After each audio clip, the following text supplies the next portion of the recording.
Hey guys, so this is the Andycine 4K 5.5 inch IPS touchscreen on camera monitor. It comes with a internal power kit that is attached to the back of this monitor. Let's go ahead and unbox this and see what the capabilities are of this awesome little kit.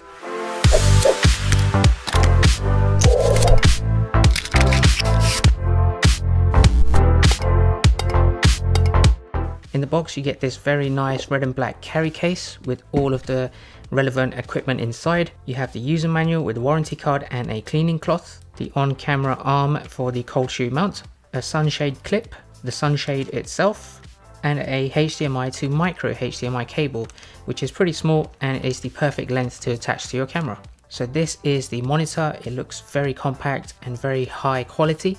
So let's go ahead and see what the different ports are on this device.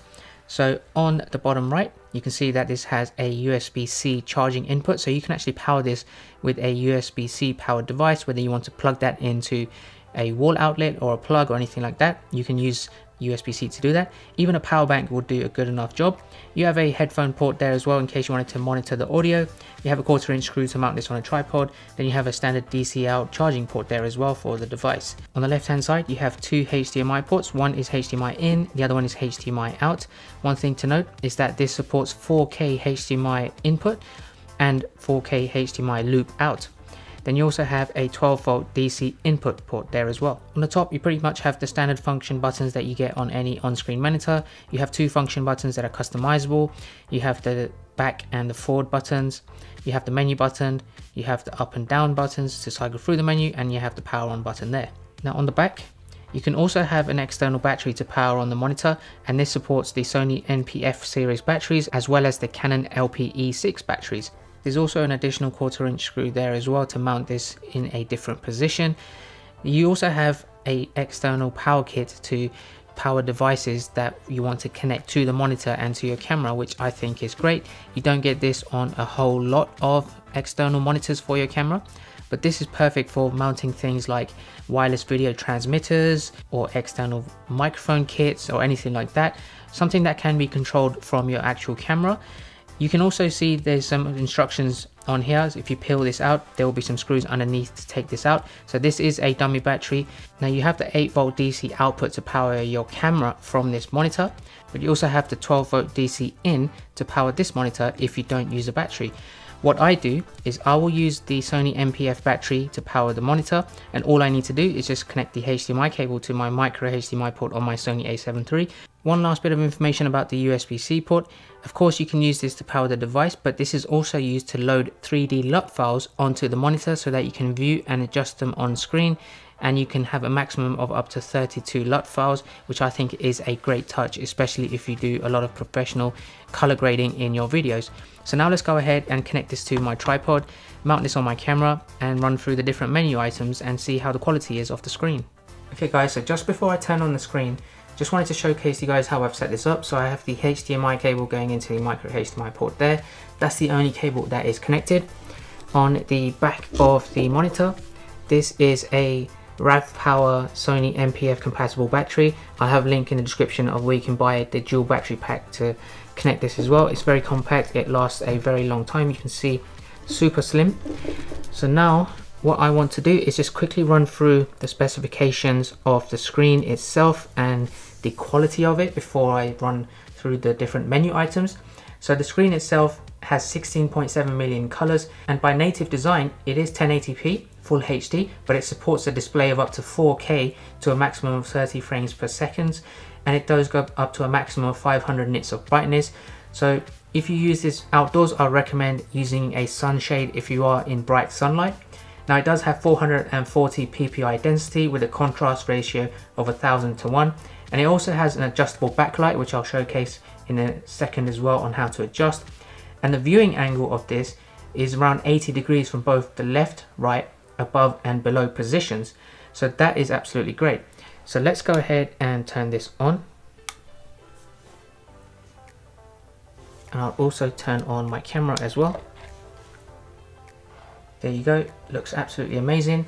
So let's go through and run through the menu. You can use the buttons along the top, which is very common in most on-camera monitors. However, this is touchscreen, so I'm going to try and use the touchscreen wherever possible.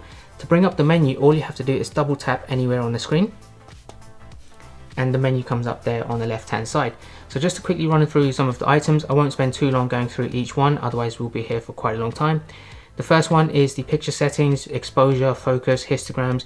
You can actually scroll if the menu requires it on the right hand side if it is longer than what's visible.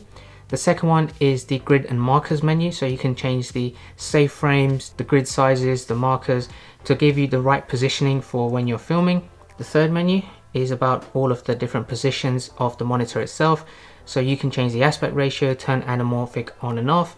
You can also zoom, image flip, show the on-screen display and flip that, zoom, etc, etc. Now one thing I'd like to mention is that if you flip this the other way, so I'm going to turn this around. If I wanted to flip it so I can see it from this angle by just flipping the view like that, you'll notice that it doesn't change and you'll have to manually change it yourself. So you can see the menu is upside down, so it doesn't have that auto rotate functionality, so I'll flip it back. So you can see image flip is one of the options. If I select that, all I need to do is cycle through and it will go through the 4 different variations of flip until you go back. You can turn zoom on and off, so you can zoom in 4 times, 9 times, 16 times, or off. There's also an image freeze as well if you want to capture whatever is on screen. The fourth menu item is the color grading one. This is where you can turn the LUT switches on and off. By default, they come with a set of 4 default LUTs. I've also imported a few more, as you can see, and I wanted to showcase you guys how to import LUTs as well and view them on the screen so that you can color grade it in post editing for your applications.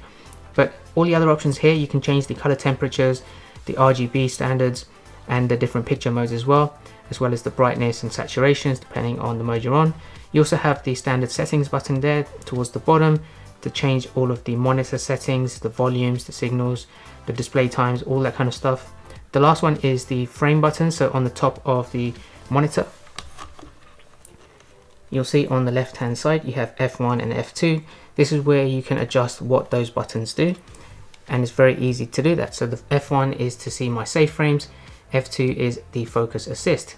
Now this screen quality itself is amazing. What I really wanted to do, and this is one of the reasons why I've bought this, is to import LUT so that I know what the image will look like if I use a specific LUT in post editing, but I can see that in real-time view.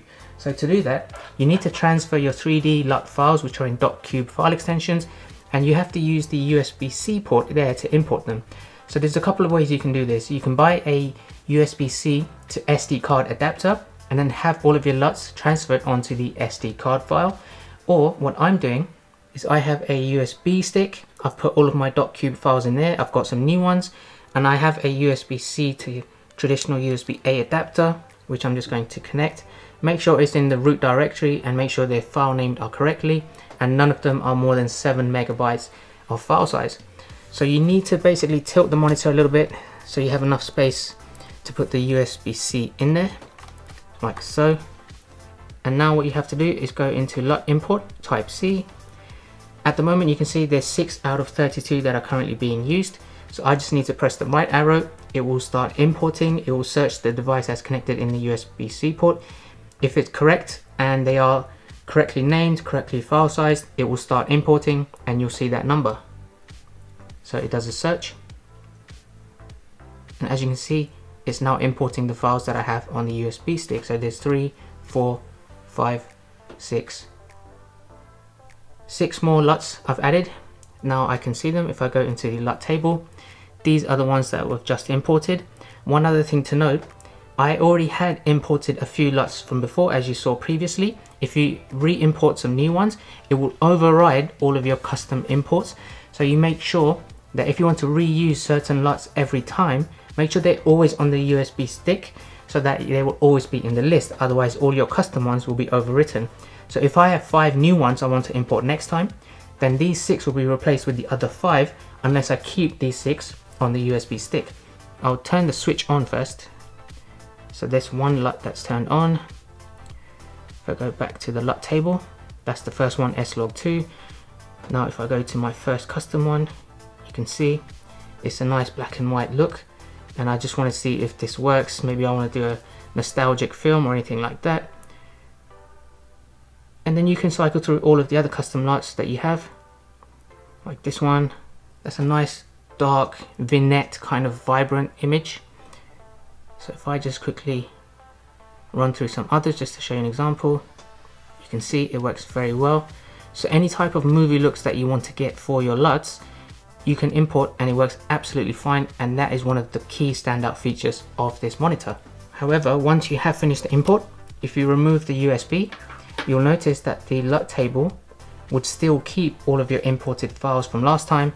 It's only when you add new ones it would replace it and you'll get a new list. So that is amazing. Now there's a couple of swipe features that I really wanted to mention. On the right hand side, if you swipe up, you can adjust the volume.